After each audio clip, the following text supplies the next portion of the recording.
அனைவருக்கும் வணக்கம். இதுக்கு மேலே நம்ம அர்ச்சனா வந்து பார்த்தீங்கன்னா ஒரு ட்ராமா குயின், ஒரு நாடகக்காரி, ஒரு ஃபேக் அப்படிங்கிற வார்த்தையை நம்ம இதுக்கு மேலே சொல்லக்கூடாதுங்க. ஏன்னா இப்போ அர்ச்சனா வந்து பார்த்தீங்கன்னா அதை விட ஒரு படி மேலே போயிட்டாங்க. முத்தி போச்சு அப்படின்னு தான் சொல்லணும். ஒரு முத்தி போனவங்க, ஒரு அந்த மாதிரி போன வார்த்தைகளை நம்ம வந்து சொல்லணும் போல இருக்குது. முத்தி போச்சுன்னு சொல்லுவாங்களே நம்ம ஊரில் எல்லாம், இது வந்து பார்த்தீங்கன்னா ஓவராக முத்தி போன ஆள் மாதிரி ஆகி போச்சுன்னு அந்த மாதிரி ஒரு ஆளாக தான் வந்து பார்த்தீங்கன்னா அர்ச்சனா வந்து அப்பட்டாக மாறிட்டாங்க. சக்கீலாட்ட வந்து இன்டர்வியூ கொடுக்குறாங்க. அதில் வந்து பார்த்தீங்கன்னா சக்கீலா கேட்குறாங்க, நீங்களும் விசித்ராவும் பார்த்தீங்கன்னா ஃபஸ்ட்டு வார்த்தை நல்ல காம்போவாக இருந்தீங்க, பார்க்குறதுக்கே வந்து பார்த்தீங்கன்னா நல்லா இருந்துச்சு, அந்த பிள்ளைக்கு என் கூட வந்து பார்த்தீங்கன்னா அவங்கள வந்து இவங்க தான் டிஃபெண்ட் பண்ணாங்க அப்படிங்கிற மாதிரி வந்து சக்கீலா கேட்குது.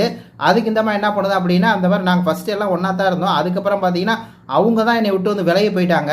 அதாவது யாரோ அவங்கள்ட்ட வந்து சொல்லியிருக்காங்க அர்ச்சனா வந்து உங்களை பற்றி பின்னாடி தப்பாக பேசுகிறான்னு சொல்லி, அதை வந்து அவங்க வந்து நம்பிட்டாங்க. அதை எதுக்கு அவங்க நம்பணும், என்கிட்ட வந்து நேராக கேட்டிருக்கணும். அப்படி என்னை நேராக கேட்காம வந்து பார்த்தீங்கன்னா அவங்க அதை நம்பிட்டாங்க. பின்னாடி யாரோ சொல்கிறத நான் பின்னாடி பேசுகிறான்னு யாரோ சொன்னாங்களோ அதை வந்து விசித்ராம நம்பிட்டாங்களா. விசித்ரா வந்து நேராக கேட்டிருக்கணுமா, நேராக கேட்கல, அதான் அவங்களுடைய தப்பு அப்படின்னு சொல்லுது. ஏன் அர்ச்சனா நீ வந்து விசித்ரா பற்றி பின்னாடி பேசவே இல்லை, ரவீனாட்ட நீ என்ன பேசின, நீ வந்து தினேஷ்ட என்ன பேசின, தினேஷ்ட போய் ஃபஸ்ட் நீ என்ன பேசின சொல்லு, நான் வந்து ஜெயிலுக்கு போயிருப்பேன் ப்ரோ, இவங்க தான் வந்து என்னை ஜெயிலுக்கு போக விடாமல் தடுத்தாங்க அப்படின்னு சொன்னீல. அன்னைக்கு நீ என்ன சொன்ன, ஜெயிலுக்கு நான் வந்து போக மாட்டேன், என்னை வந்து ஒஸ்ட் பர்ஃபார்மன்ஸ் சொல்லிட்டாங்கன்னு சொல்லி நீ தான் போகாமல் உட்காந்துருந்த விசித்ராவோட. ஆனால் தினேஷ்ட வச்சு நீ என்ன சொல்லு. நிக்சன் வந்து அந்த விஷயத்தை போட்டு உடச்சான்ல, உன் மான மரியாதை பூரா அங்கே தான் உடஞ்சி, அங்கே தான் விசித்ரா உனக்கு எதிராகவே பேச ஆரம்பிச்சிட்டாங்க. நீ தான் வந்து வாண்டடா என்ன பண்ண, விசித்ரா பற்றி பின்னாடி தினேஷ்ட பேசுகிற, தினேஷ் ப்ரோ நான் வந்து ப்ரோ நான் ஜெயிலுக்கு போயிருப்பேன் ப்ரோ, இவங்க தான் ப்ரோ என்னை தடுத்துட்டாங்க ப்ரோ அப்படி சொல்லி நீ தானே ஃபஸ்ட்டு பின்னாடி பேசின. நீ தானே திருப்பி பிடிஎம்மோட சேர்ந்துக்கிட்டு பூமர் கும்பலோட சேர்ந்துக்கிட்டு பார்த்தீங்கன்னா வந்து மாயாவோட மாய வலையில் வந்து விசித்ரா விழுந்துட்டாங்கன்னு சொல்லி நீ பின்னாடி பேசினியே. அது யாரோ சொல்லலாமா, நிக்சன் தான் சொன்னால் அந்த விஷயத்தை தெளிவாக சொன்னால், நீ வந்து பார்த்தீங்கன்னா இந்த மாதிரி தினேஷ்டப்போ இந்த விஷயத்தை சொன்னேன்னா அதுக்கப்புறம் அதை கேட்டாங்க. அது கேட்டால் உனக்கு எப்படி நீ எப்படிப்பட்ட ஒரு ஜென்மம்னே தெரியலையே.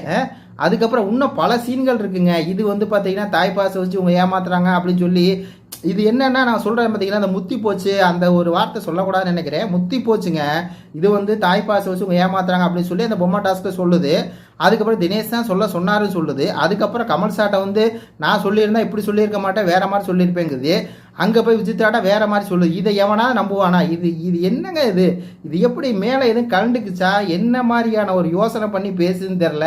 ஆனால் இங்கே வந்து உட்காந்துட்டு பார்த்தீங்கன்னா அவங்க யாரோ சொல்லி கொடுத்தது அவங்க வந்து நம்பிட்டாங்க அப்படின்னு சொல்லி பேசுது. நிக்சன் தான் கண்ணுக்கு முன்னாடி, உன் கண்ணுக்கு முன்னாடி தானே சொன்னேன். அப்போ நிக்சன் சொன்ன வச்சு அவன்கிட்ட அந்த மாதிரி கேட்குது, ஏமா என்னை பற்றி நீ எப்படி பேசுன, நீயா தானே வந்து என் கூட வந்து இருந்த, நீங்கள் என் கூட வந்து ஒத்துழைச்ச, நீயும் தானே பார்த்தீங்கன்னா ஒஸ்ட் பர்ஃபார்மர், நான் ஜெயிலுக்கு போக மாட்டேன்னு சொன்னேன். ஆனால் நைட்டு பூரா என்கிட்ட வந்து பேசுனியே, நீ வந்து ரவீனாவும் மணியும் ஒரே பாத்ரூமில் போய் இருந்துக்கிறாங்க, இது மாதிரி பப்ளிக்கில் இருந்தால் போலீஸ் அனுப்பான்னு சொல்லி நீ தானம்மா சொன்ன சொல்லிட்டு ஐயோ சாமி முடியலைங்க.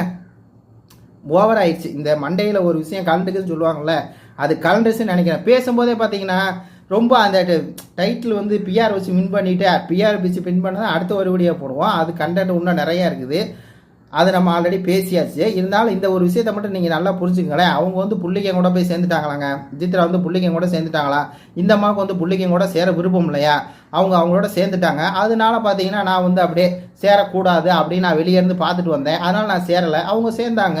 அதுவும் இல்லாமல் புள்ளிக்கையங்க வந்து விசித்ராவுக்கு ரொம்ப பிடிக்கும் அப்படின்னு சொல்லுது. அப்புறம் நீ எது கடைசி வாரத்தில் போய் இது பண்ண அப்படின்னா, அவங்க அம்மா வந்து சொன்னாங்களா மாயா பூர்ணிமா மாதிரி ஒரு ஃப்ரெண்ட்ஸ் வேணும்னு. அதுக்கப்புறம் சேர்ந்துருக்கு. சப்பா உண்மையாலுமே ஒரு குடும்பமே நடிப்பு குடும்பமாக இருக்குமா அப்படிங்கிற மாதிரிலாம் இருக்குது. அவங்க அப்பா அம்மா சொன்னாங்களா மாயா பூர்ணிமா நல்லா ஃப்ரெண்ட்ஸாக இருக்காங்க, அது மாதிரி உனக்கு யார் ஃப்ரெண்ட்ஸ் இல்லை அப்படிங்கிற உடனே அப்போ மாயா பூர்ணிமா நல்லவங்களா மாறிட்டாங்க, அப்போ நம்ம மாயா பூர்ணிமாவோட சேரணும்னு சொல்லி கடைசி வாரத்தில் போய் மாயாவோட சேர்ந்து இருக்குது. சரி என்ன பொழப்புடா அப்படிங்கிற மாதிரி தான் இருக்குது. இதெல்லாம் இதில் வேறு என்ன கேட்குறாங்கன்னா, வெளியே வந்து ஃபோன் பேசினியா அப்படின்னு சொல்லி சக்கீலா கேட்குறாங்க. அதுக்கு இது என்ன சொல்லுங்கள். அவங்களா ஃபோன் பண்ணால் இது பேசுமா? இதெல்லாம் என்ன மாதிரியான ஒரு இதுன்னு பாருங்கள். இதாக பேசாதான், இது நன்றி கடன் பட்டிருக்கேன், ஆனால் இது பேசாதான். என்னையா அது கலண்ட மாதிரி தானே இருக்குது. கொஞ்சம் நீங்களே யோசிச்சு பாருங்களேன். கலண்டுருச்சா மூளை எதுவும் இது ஆயிடுச்சா? நீ ஃபோன் பண்ணி பேசு, அவங்க எதுக்கு உனக்கு பண்ணி பேசணும்?